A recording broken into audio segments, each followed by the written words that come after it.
Well, I hope that shot was worth it because I had to just stand out in the rain at 7 in the morning for it. Well, Haley woke up feeling extra productive this morning. Fired up. She cleaned like the whole RV. It needed it, to be honest. It had been a little bit. I said we were just kind of coming and going for like a week, and so everything was just kind of thrown down and then left and then thrown down and then left. And Yep. so she also went through the fridge and got rid of some food that was bad because... Hashtag adulting. Other than that, just working today, going for a run. Yep. So I'm still very sore from playing flag football like Yep. 3 days ago, which is a little ridiculous. But I'm hoping a run loosens it up. He's genuinely more sore having played flag football, pick up flag football, For like an hour. than he was after he ran 26 miles. Yeah, so I don't know what that says. hopefully the run though like loosens it back up and then I can stretch, kind of get all back into it. It's been raining for the last like 2 days. And now it's beautiful out, so Beautiful, beautiful day for a run. And Haley is saying I need to go run now so I don't run at night and get hit by a car. I think that's a reasonable thing to say. Yeah. There she goes on her run to leave me all alone. Just kidding, I'm also going to go on a run, but first I gotta move the Starlink.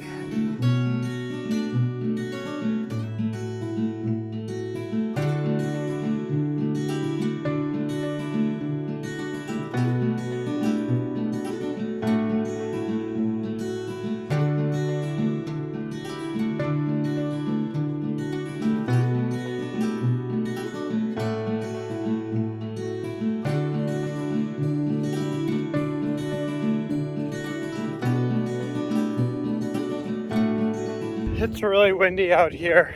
Well, the runs went well. Haley actually ran the farthest she's ever run in her life. She hit 4 miles, which is like super exciting. Mine was okay. I was really sore. It was really windy. So didn't go the best, but I stretched and everything and then we worked.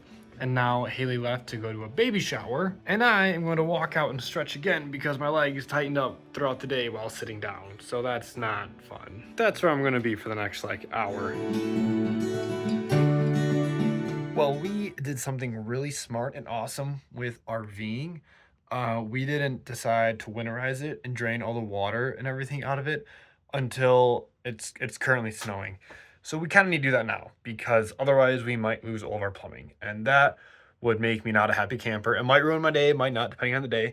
And I know Haley would not appreciate not having water. So need to get that done.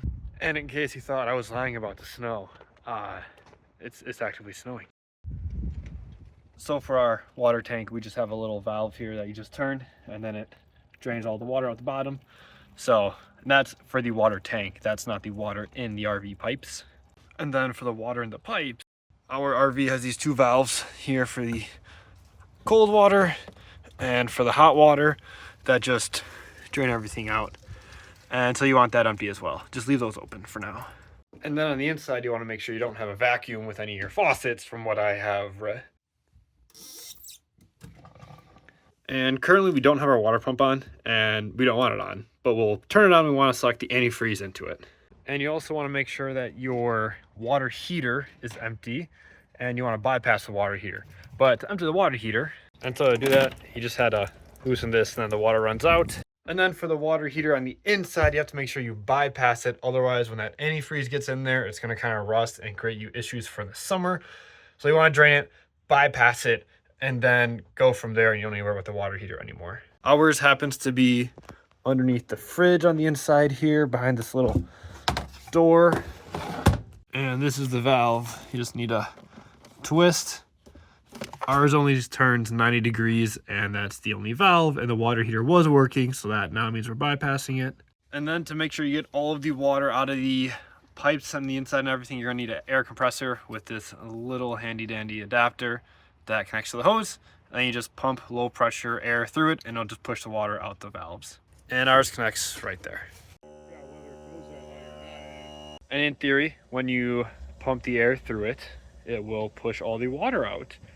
So I'm outside and I'm manning the valve here, so hopefully it'll all come out the overflow. And I have someone inside watching the sink, so hopefully we can see when the water goes through there. We can tell when to shut it off.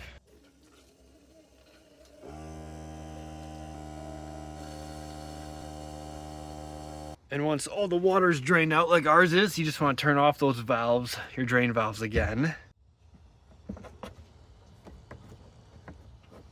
And then it's time to pump antifreeze through everything. And this is gonna be easiest if it's a 2-man job. We have our RV antifreeze there, and then our water pump, we actually have a little siphon hose on the end of it. If you don't have this, you'll need to disconnect and reconnect your water hose, but for our sake, we're just gonna use this siphon hose here.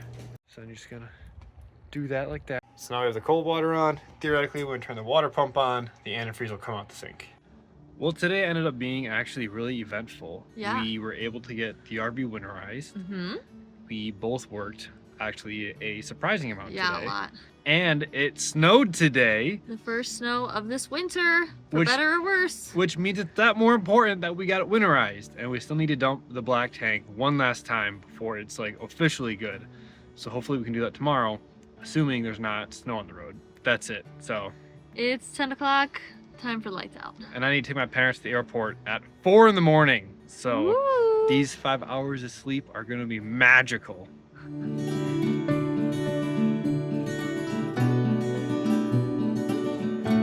Well, we made it to the airport and got my parents dropped off. They're excited to fly out, and now just gotta make it back and get out of the airport traffic.